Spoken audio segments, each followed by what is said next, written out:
Labarai da ɗumi-ɗuminsa daga ƙasar jamhuriyar Nijar. Faɗa ya ƙare tsakanin ƙasar Nijar da kuma ƙasar China a dangane da batun man fetiri, wanda an kwana biyu ana satoka sakatsi tsakanin ƙasar China da ƙasar jamhuriyar Nijar biyo bayan abin da ya faru. A yanzu an yi wata sabuwar yarjejeniya wadda za ta ba wa ƙasar jamhuriyar Nijar damar cin gajiyar wannan man fetiri nata. Kamar yadda za ku ji cikin wannan rahoto da za mu kawo muku. Masu saurare sai ku gyara zama domin jin wannan cikakken rahoto da za mu kawo muku. A yau muna ranar Laraba, 20 ga watan Mayu na shekara ta 2026. Masu saurare barkanmu da sake kasancewa da ku cikin rahotannin da muke kawo muku.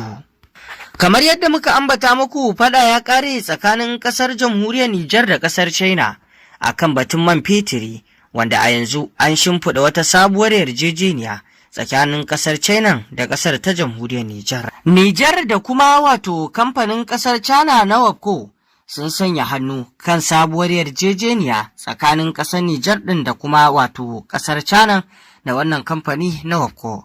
Wanda idan ba za ku manta ba dai, yau kusan tsawon shekara ɗaya kenan ana kucece-kucece na rikici tsakanin ƙasar Nijar ɗin da kuma ƙasar nan ta China akan batun man fetiri.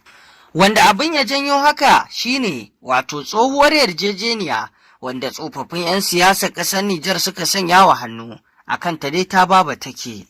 Wanda hukumomin CNSP sun ga cewa wannan tsohuwar yarjejeniya tsohuwar yarjejeniya ce wadda take ta son zuciya, wadda take fifita ma'aikatan ƙasar China a bisa ma'aikata na ƙasar jamhuriyar Nijar.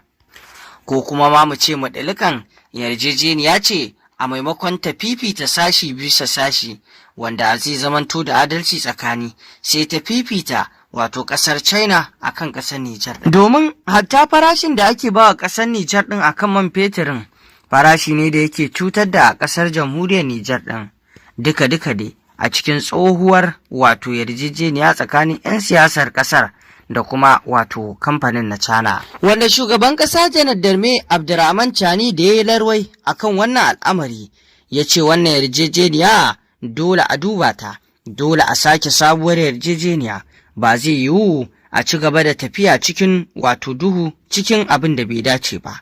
Dole ne Nijar ta kwaci 'yancinta akan dukkan komai. Farko mu fara magana akan yarjejeniyar da fari akan Hotel Salud na Yamai, wanda yake na ƙasar China ne, wanda wannan hotel an rufe shi tun kusan watan Maris da ya wuce na 2026, wanda a yanzu kuma an sake shimfiɗa sabuwar yarjejeniya da ƙa'idoji wanda dole wannan hotel su fi wannan doka da ƙasar Nijar ta bi. Dole ne su bi dokoki da ƙa'idoji da ƙasar Nijar ta shimfiɗa musu.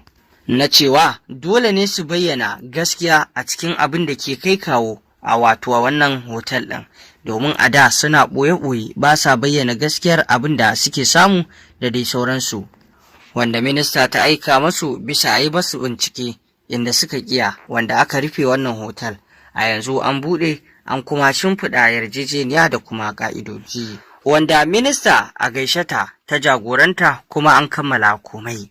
Yanzu kuma mu tafi zuwa ga batun WAPCO, kamfanin ƙasar China dangane da batun man fetirin, da kuma CNPC bisa sa hannu da aka yi da ƙasar jamhuriyar Nijar.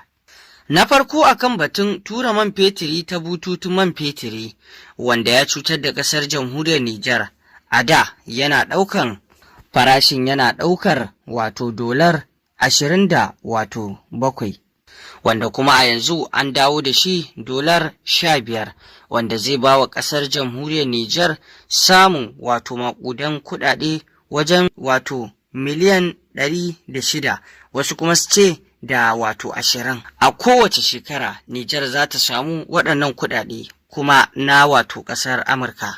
Idan kuma aka kwatanta shi da sifa ta ƙasar Nijar zai kama miliyan 60.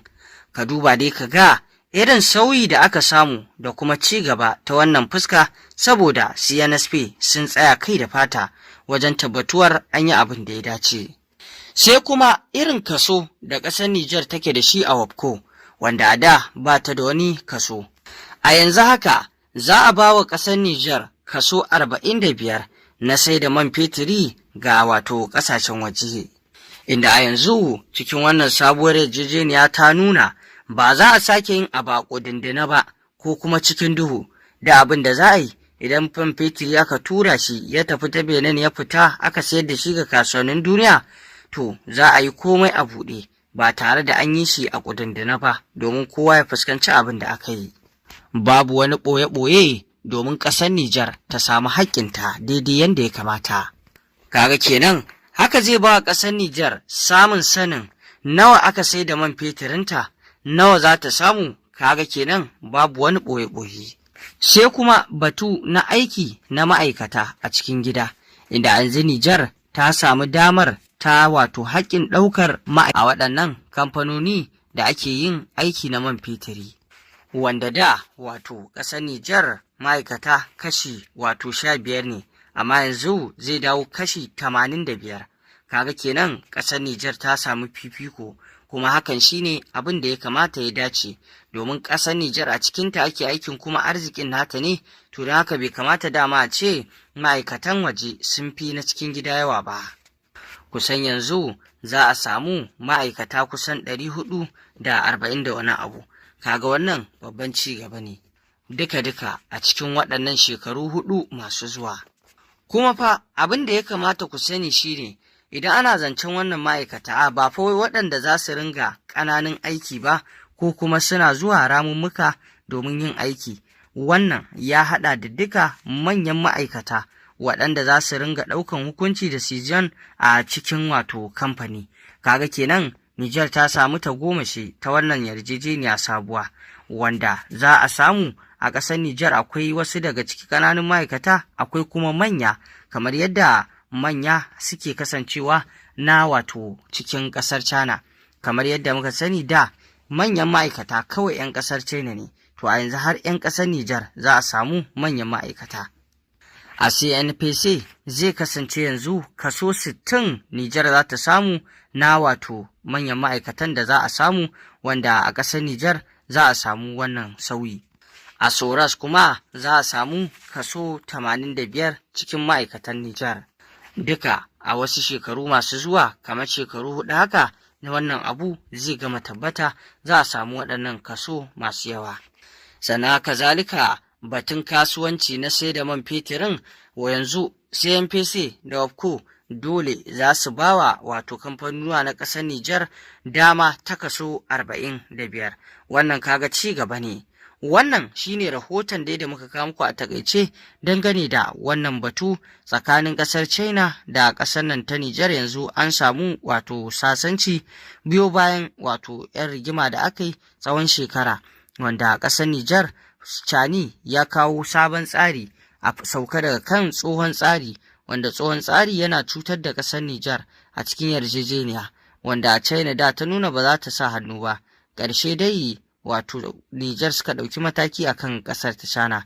Yanzu dai an sulhunta komai ya da daidai, rigima ta ƙare. Nijar a yanzu an samu mata cikakken 'yanci, duk wata harka da Nijar za a dankwafe ta. Chani ya soke wannan.